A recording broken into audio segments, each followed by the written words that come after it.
À l'instant, et c'est pas fini, vous allez le comprendre dans cette émission. Est-ce que tu me reçois, Vincent? Vincent, oui, t'es arrivé à Sainte-Père-Église ou pas? On t'a parachuté? Attends, T'y es? une seconde, je suis avec le général. Oui, Oui. oui, général. Oui. C'est le général Sautel. Attends, 2 secondes. Oui. Ah oui, c'est C'est de la soupe, mon général, hein, c'est Oui. du rata. Hein. De toute façon, on n'aura Ouais. rien d'autre aujourd'hui. Hein. Bah non, il y Voilà. a topinambour. Oui, absolument. Que du les rata, topions. hein. Oui, je vous laisse parce que j'arrive là. Voilà. Ok, d'accord. Ok, Tiens, ok, mon général, tout à l'heure. Alors oui, oui, effectivement. soupe temps de guerre aujourd'hui. C'est Soupe quelle de marque guerre. ton smartphone là? Soupe de guerre 1. C'était le L'ancêtre. numéro 7. 7-7, Ouais, c'est ça, ça. d'accord. Celui qui est à Alors, venir. soupe de guerre. Tu sais ce que ça veut dire? Oh, Ça veut dire rutabaga, qu'on- grosso- topinambour, Non, mais racine. Remettons-nous pendant la guerre de 39-45 et on se souvient qu'il n'y avait pas de pommes de terre. Pourquoi? Parce que les Allemands mangeaient toutes les pommes de terre. Kartoffel. Ce sont des mangeurs de pommes de terre. Tous les beaux morceaux de viande, à part, je veux dire, ceux qui étaient un peu chanceux, qui étaient fermiers. Alors c'est vrai que dans la région, parfois, on améliorait l'ordinaire. Mais grosso modo, on mangeait des topinambours, des rutabagas. Rutabaga, c'est une sorte de navet jaune. Le topinambour, c'est une petite racine. On mangeait des herbes, on mangeait des blettes, on mangeait du poireau. Enfin, grosso modo, que ce que nous laissait l'occupant. Voilà. Donc j'ai refait une soupe de la guerre. Regarde, Ah, alors. soupe- Aujourd'hui, D'accord. on mange la soupe de la guerre. Donc La les seule viande- racines. Voilà, Mais les je vois racines. qu'il y a un peu de cochon quand même. Il y a un petit peu de cochon, c'est le pied et les couennes. C'est-à-dire, grosso modo, De pas lard. de la viande, quoi. Ouais. Un peu ce qui restait, les bas morceaux. Topinambour. J'ai pas trouvé de ruta, mais j'ai pris des navets, des blettes. Puis alors, il y a un truc qui est bien, qui coûtait pas cher non plus. C'est ça, les orties. Bah oui, D'accord. mais Bah, soupe d'ortie. les orties, quand c'est bien cuit, ça a un peu un goût d'épinard. C'est pas un mal. apport de vitamines et d'antioxydants très intéressant. Absolument. Enfin, moi, ça m'intéresse moins. Mais le goût est Ouais. bien. Moi, oui. Et, Mais non, c'est le bon. goût est bien, note. Et puis ça, c'est du pain de guerre, ça. C'est du biscuit de guerre, hein, du pain Ok, dur. d'accord. On émettra dessus, mais ça sera bon. quand Allez, même. regardez, vous allez vous régaler aujourd'hui. Vous allez suivre Oui, la recette oui, on va du se chef. régaler, oui. Mais je suis sûr qu'il va réussir à vous faire quelque chose avec ça. Je peux vous l'assurer, ça ne sera pas mauvais du tout. Merci, colonel Non, on Ferniaud. revient tout à l'heure. Jean-Sébastien Petit-Demange, John Steele, par les Parisiens. Ne manquez pas cette exposition. Allez la découvrir, puisque nous sommes dans cette année du 70e anniversaire. Temps de guerre, évidemment, recette pour notre ami Ferniaud, avec racines Eh oui, Lolo. et cochon, mais lard seulement. Hein. Quoi Alors, oui, pourquoi? Parce que on prenait que les bas morceaux, hein, ce que voulait bien nous laisser l'occupant à manger. Donc là, il restait que le pied de cochon que j'ai fait rôtir et qui va apporter beaucoup de gélatineux dans la soupe. Hein, tout à l'heure, puis on coupera des petits dés une fois que ça sera bien cuit. De la consistance. Ça donne du moelleux. C'est la gélatine qui est dans le pied de porc. Et pour ce qui est des couennes, regardez, je les avais fait blanchir.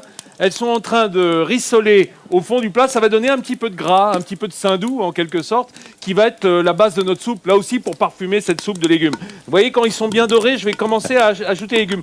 Hélène, tu me tiens la caméra, s'il te plaît? What about a nice soup? Hein? Ok, we're using. Alors on utilise tous ces légumes racines. Là, j'avais pas de rutabaga, mais je mets du navet, Tout ça coupé en petits dés, bien entendu. Des carottes. Tout ça, on les fait suer avec les poireaux, leeks. Voilà, parsnips, carrots. It's a fine soup. C'est juste la recette de la soupe paysanne de base, hein. Sauf qu'on y a mis un petit élément en plus, vous allez voir.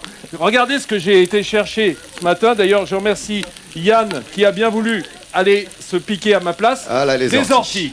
Poison ivies. It's really good, it's like spinach. Ça a un peu le goût des épinards, épinards, les orties une fois qu'elles sont cuites. Alors, j'en ai là, mais j'en ai fait blanchir. On les met pas telles quelles. D'abord, ça évite de se faire mal aux doigts. Je sais pas où elle les a mis. Ursula, vous voulez Eh dire? ouais, Ah, ouais, bah, ouais, non, ouais, bah, voilà. planquez vos orties Ils ont alors. disparu. Et ils sont en dessous, ils sont en dessous, ils sont en Voilà, dessous. voilà les orties. Regarde, voilà, nos orties, nos feuilles d'ortie, une fois blanchies, ça ressemble un peu aux épinards. Tu veux goûter? Vas-y, goûte un petit bout, Hélène. Oh, ça pique. Non, mais c'est Très très proche de l'épinard. c'est très proche de l'épinard, une fois cuit, et ça coûte pas cher. Puis on Ah va bah, le trouver ça, dans les non. chemins. Voilà, Hein? tu peux les couper dans les chemins tout seul. Absolument. Voilà. Donc on va mettre un peu de verdure, on va mettre de ces épinards Ouais. que je vais simplement émincer grossièrement. De toute façon, ils vont fondre. Vous voyez, une fois qu'on les a blanchis, on les émince grossièrement, comme ça. On les rajoute dans nos légumes qui sont en train de suer.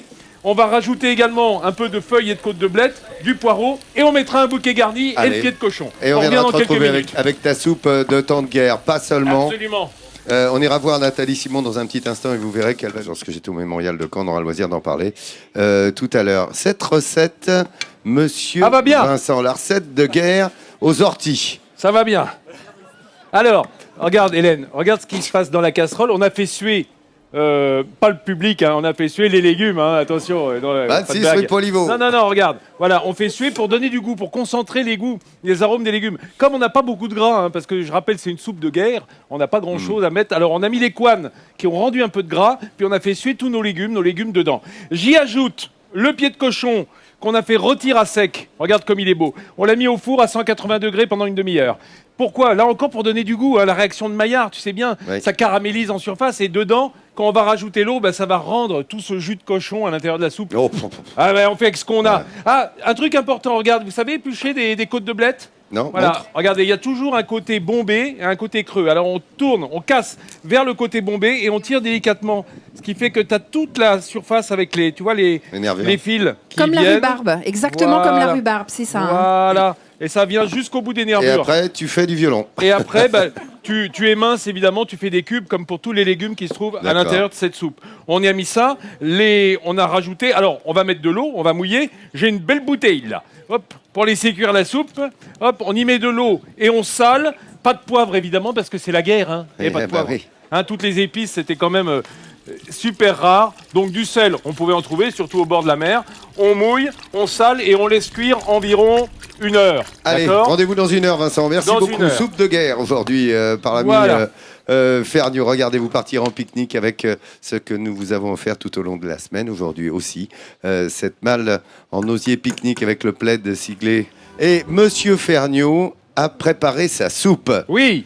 La Sur le- soupe ce- complète. Soupe de guerre, hein, sur la base d'un potage cultivateur, c'est-à-dire avec tous les légumes racines. Alors, justement, cette belle soupe, comment l'as-tu préparée? Est-ce que pour ceux qui voudraient la faire ce week-end et se régaler, Absolument. comment as-tu fait? On va devoir aller cueillir des orties déjà. Voilà, on prend notre pied de cochon qu'on a fait rôtir à 180 degrés pour bien le colorer. Puis on fait suer nos légumes. Hein. Topinambour, rutabaga, un peu de poireau, un peu de côte de blette, les orties hein, blanchies une fois, c'est-à-dire dans l'eau bouillante salée. Tout ça, on les met à suer pour concentrer les arômes de ces légumes. On n'a pas de matière grasse, alors on a mis un peu de couenne de porc qu'on a laissé fondre sur le fond de la casserole, qui ont rendu un petit peu du gras de porc. Et puis on fait suer nos légumes dedans. On y ajoute un bouquet garni. On va éplucher nos côtes de blette simplement, vous voyez, en tirant dessus, il y a tous les fils qui viennent, comme si c'était des haricots. Et puis après, on émince aussi nos blettes, tout ça en petits cubes, comme un petit potage cultivateur. On mouille avec de l'eau, on y met notre pied de cochon. Voilà le résultat après 1 heure de cuisson. Et tu noteras que j'ai dépioté les pieds de cochon. J'en ai fait une petite brunoise qu'on sert dessus. Vous voyez, des petits morceaux de pied de cochon en surface avec du persil. Oh, Sur notre j'ai soupe. l'impression qu'on va se régaler dans un instant. Remercier, lorsque nous sommes ici pour cette semaine, la région Basse-Normandie et la mairie de Sainte-Mère-Église.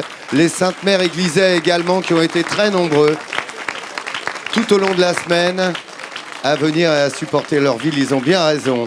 Un grand merci à Marion qui est accompagnée de Aude et Margot. Et mesdames, ça va être à vous de déguster, puisque vous êtes en tenue, de déguster cette soupe Libération. Ce sont les 3 grâces de l'Office de tourisme de Sainte-Mère-Église. Et Bien. elles adorent ça, hein, la soupe Alors de guerre, hein, allons-y, les filles. Marion, Margot et Aude. Goûte cette soupe. Vous êtes habillés façon Libération. Et bien vous goûtez. Comment c'est également- Formidable. Ah bah voilà, formidable, elle dit. Dizzy, comment c'est? Très très bon. C'est bon? C'est pas J'ai pas encore goûté. Oui, bah tiens, alors Ah bah vas-y. voilà, allez. Vas-y, ma C'est le belle, moment de goûte. goûter, allez-y. Merci beaucoup. Merci aux Sainte-Mère-Églisais pour votre accueil une fois de plus. Bravo. On a rendez-vous lundi matin avant ça à 10h50 pour Midi en France. Vous savez quoi? Il est bientôt midi en France.